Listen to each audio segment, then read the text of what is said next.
नमस्कार दोस्तों, organic with Shaukat sir classes में आपका स्वागत है। सभी को मेरा प्रणाम। आज अपन क्लास 12 की ऑर्गेनिक केमिस्ट्री स्टार्ट करेंगे। आप कोई भी एग्ज़ाम ले लो, उसके अंदर लगभग 40 से 60% ऑर्गेनिक केमिस्ट्री कवर करती है। तो अपन आज इसके बेसिक पॉइंट के सीखेंगे। ऑर्गेनिक केमिस्ट्री मतलब इसको आपको रेगुलर पढ़ना पड़ता है बेटा। एक दिन आपने पढ़ लिया, दूसरे दिन नहीं पढ़ा तो आपको बिल्कुल भी समझ में नहीं आएगी। मतलब आपको रेगुलर रूप से इसको पढ़ना पड़ेगा, और जो भी मैं वीडियो डालूंगा उसको आपको रेगुलर देखना पड़ेगा, है ना। ऐसा नहीं कि आपने एक वीडियो देख लिया, दूसरा वीडियो देखा ही नहीं, तो बिल्कुल भी समझ में नहीं आएगी। मैं आपको बिल्कुल इजी वे में समझाने की कोशिश करूंगा, बशर्ते मेरे को आपका साथ चाहिए, ठीक है। बात करते हैं अपन शब्द ऑर्गेनिक केमिस्ट्री। शब्द ऑर्गेनिक का मतलब होता है कार्बनिक। क्या होता है बेटा? कार्बनिक। शब्द ऑर्गेनिक का मतलब क्या होता है? कार्बनिक। केमिस्ट्री का मतलब होता है रसायन। क्या होता है? रसायन। मतलब कार्बन निक रसायन।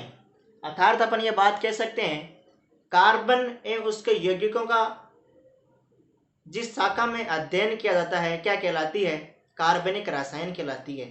अर्थात रसायन विज्ञान की वह शाखा जिसके अंदर कार्बन एवं उसके यौगिकों का अध्ययन किया जाता है क्या कहलाती है?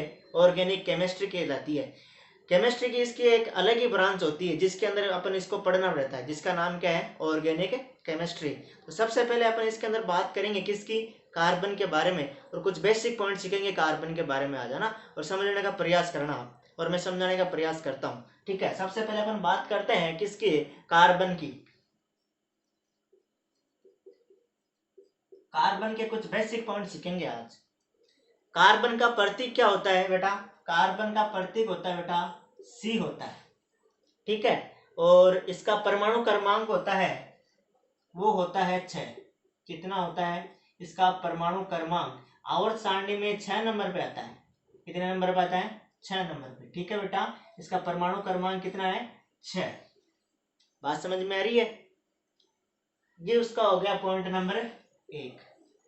दूसरे पॉइंट की बात करें अपन, सेकंड पॉइंट की बात करें, तो सेकंड पॉइंट के अंदर बात करते हैं, इसके अंदर इसका परमाणु क्रमांक कितना है? 6। तो इसका इलेक्ट्रॉनों की संख्या कितनी होगी इसके अंदर? इलेक्ट्रॉनों की संख्या इसके अंदर होती है बेटा 6। कितनी होती है? 6।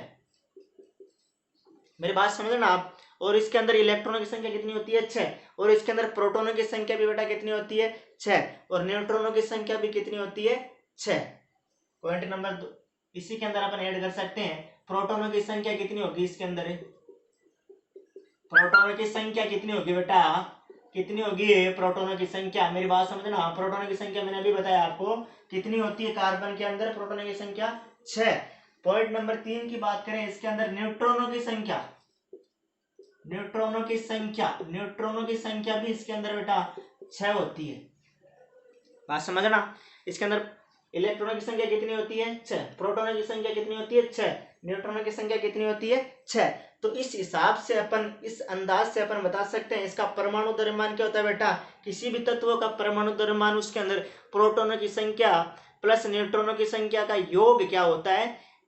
परमाणु द्रव्यमान होता है। अर्थात परमाणु द्रव्यमान बोले तो किसी भी तत्व का परमाणु द्रव्यमान, प्रोटॉनों की संख्या उसके अंदर ऐड कर दे न्यूट्रॉनों की संख्या के अंदर, तो इसका जो जोड़ आएगा वो क्या कहलाता है? परमाणु द्रव्यमान। पॉइंट नंबर 4 बात करते हैं किसकी? परमाणु द्रव्यमान की।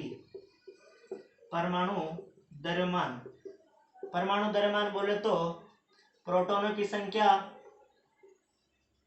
न्यूट्रॉनों की संख्या क्या होता है? परमाणु द्रव्यमान। तो इसके अंदर प्रोटॉनों की संख्या कितनी है? प्रोटॉनों की संख्या 6 है, न्यूट्रॉनों की संख्या भी कितनी है? 6। तो टोटल कितना हुआ? 12। तो इसका परमाणु द्रव्यमान या परमाणु भार कितना होता है बेटा? 12 होता है। बात समझना मेरी आप, है ना। परमाणु द्रव्यमान कितना होता है? 12 होता है। पॉइंट नंबर आगे देखते हैं, इसको लिखते कैसे हैं। ये देखो लिखते कैसे हैं। तत्वों का प्रतीक, कार्बन का प्रतीक क्या हो गया? सी। इसका जो परमाणु क्रमांक है नीचे लिखते हैं यहाँ पर, और यहाँ पे लिखते हैं द्रव्यमान संख्या, ठीक है। हो गया। ये क्या हो गया? इसका परमाणु द्रव्यमान,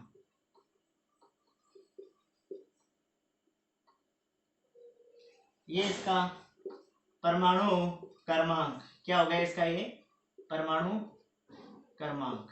ठीक है, इसको इस हिसाब से लिखते हैं। ठीक है, तो इसके अंदर इलेक्ट्रॉनों की संख्या कितनी है बेटा, 6।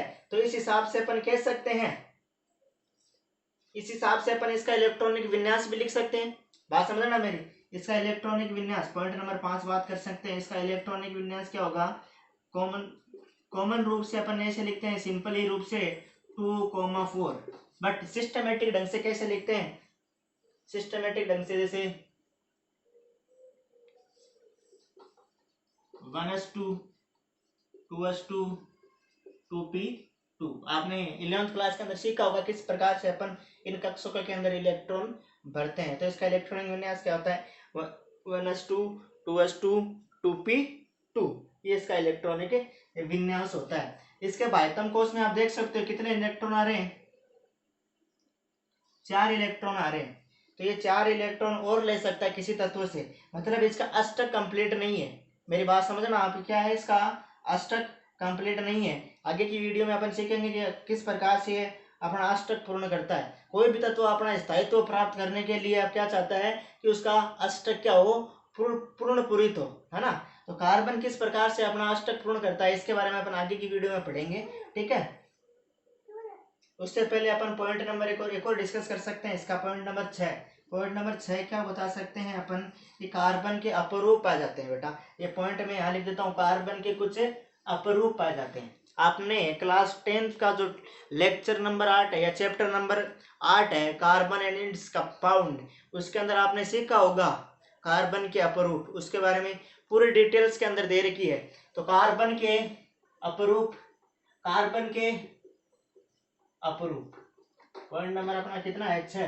कार्बन के अपरूप, कार्बन के जैसे बेसिक रूप से पढ़ा होगा, प्रचलित भी है, हीरा है, ग्रेफाइट है और फुलरीन है।